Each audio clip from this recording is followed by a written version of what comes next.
Hello les amis, j'espère que vous allez bien. On se retrouve sur la chaîne Motographie pour le 8e épisode du Fast Lap. Et aujourd'hui on va parler d'un circuit tant attendu dans une saison de Formule 1, le circuit de Monaco.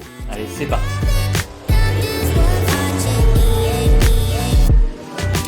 Je vous propose de passer tout de suite à l'histoire de ce tracé mythique. La première course automobile sur le circuit de Monaco a eu lieu en 1929, avant qu'en 1950, celui-ci soit la deuxième course du premier championnat du monde de Formule 1, juste après le circuit de Silverstone. Ce circuit est un tracé non permanent de 3,34 km installé au cœur de la ville de Monaco. Les caractéristiques sont un tracé évidemment très étroit, les rails sont juste à côté, il n'y a pas le droit à l'erreur. Ici, les qualifications sont très importantes et les pilotes le savent car c'est le circuit le plus lent du calendrier de la Formule 1 et également celui où il est le plus difficile de dépasser. Donc les pilotes veulent soigner particulièrement les qualifications pour avoir la meilleure place possible sur la grille, car le lendemain, à part les undercuts ou overcuts, lors des arrêts au stand, il est très difficile de dépasser en piste. Historiquement, le tracé de Monaco n'aura fait qu'un seul mort, malheureusement celle de Lorenzo Bandini en 1967. Le circuit de Monaco accueille certes la Formule 1 moderne, mais pas que. Tous les 2 ans, l'ACM organise le Grand Prix de Monaco historique.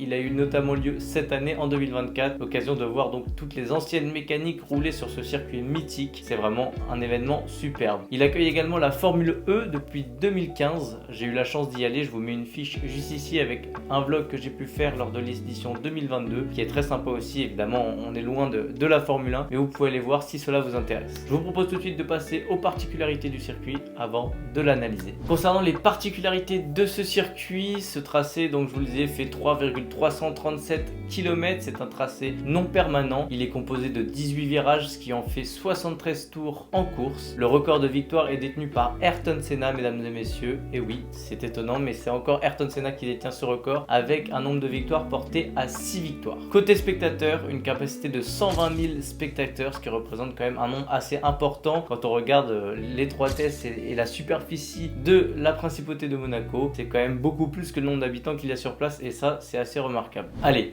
je vous propose tout de suite de passer à l'analyse du circuit avec dans un premier temps le secteur 1, la montée vers la gloire. Le premier secteur à Monaco ne possède que 4 virages, ce qui est assez étonnant en Formule 1. Les pilotes s'élancent dans un premier temps sur la plus longue ligne droite de ce tracé, néanmoins très courte, environ 500 mètres. Et la distance qui sépare la pole du premier virage est uniquement de 300 mètres, donc même un très bon départ, il est très difficile de dépasser dans cette zone. Le premier virage de ce tracé, c'est Sainte-Dévote, qui tient son nom dû à l'église qui est à proximité de celui-ci. Un virage serré sur la droite, qui représente également un gros freinage suite à une ligne droite, donc comme je vous disais, d'environ 500 mètres où il y a le DRS en course. Donc les plus audacieux pourront tenter un freinage ici, même si souvent les tentatives de dépassement finissent mal. Max Verstappen en 2014 en aura fait les frais par exemple. Après ce virage 1, s'ensuit ensuite la montée vers le casino où là les pilotes sont pieds au plancher, même si c'est une partie assez reposante entre guillemets. Il faut faire très attention car les monoplaces frôlent les murs. Ici les dépassements sont quasiment voire impossibles en course et les pilotes arrivent très rapidement sur le virage 3, le virage de Massonnet, un virage à l'aveugle qui est quasiment interminable pour les pilotes avant d'arriver sur le virage à droite du casino. Ici, pas le droit à l'erreur car la moindre erreur se paye cash. Et maintenant nous arrivons dans le secteur 2 et attention aux embouteillages. Les 2 premiers secteurs de ce circuit sont séparés par la descente vers Mirabeau avant que les pilotes n'entrent dans un enchaînement de virages chirurgical. Les pilotes arrivent ensuite dans le virage 6, le virage de l'hôtel du Fermont. Ici, bienvenue sur la zone la plus lente du calendrier de Formule 1 qui se passe en général aux alentours de 60 km/h. Un virage très lent donc où les plus audacieux auparavant tentaient des dépassements, mais maintenant avec la largeur des monoplaces, cela est de plus en plus rare. Ensuite, les pilotes arrivent sur les virages 7 et 8, 2 virages en angle droit avant d'entrer dans le tunnel qui est la portion la plus rapide du circuit. C'est notamment là qu'il y a la speed trap. Pourtant ce n'est pas une ligne droite et il n'y a pas de DRS, c'est bien le virage 9. Et ici la plus grande complexité pour les pilotes sont les changements de lumière qui se font à l'entrée et à la sortie du tunnel où les yeux doivent s'acclimater le plus rapidement possible pour être le plus performant entre les hautes et les basses lumières. Pas de répit pour les pilotes, à la fin du tunnel, directement se dresse la chicane du port avec un des plus gros freinages du circuit. Encore une fois, les plus audacieux pourront tenter leur dépassement ici, même s'ils se feront assez rares. C'est notamment là qu'en 2019, Max Verstappen